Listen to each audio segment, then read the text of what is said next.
This is my review of the underwater housing for the GoPro Hero. I have the GoPro 13 and this thing, so first of all, if you're going to use it, of course, for scuba diving, it's great because it'll keep your camera nice and dry and secure. So all you do is put the camera inside, then hold this shut, and you got to loop that, and then you lock it down. And then you're good to go.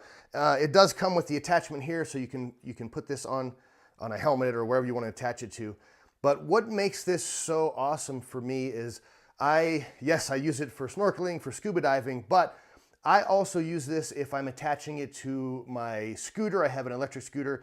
I'll put that on there. If I'm putting it on a helmet, I will also put it in this case because not only does it protect it from excess water, of course the GoPro does fine in water, but this makes it super waterproof.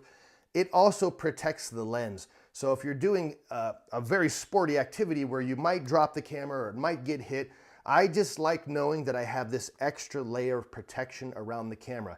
You have access to the buttons easily. You can attach it where you want. You got a button on top, and it's so easy to remove it. You just flip up and then it opens and your camera comes right out. So super easy to use. I think it's a must-have if you have a GoPro, and I would highly recommend it.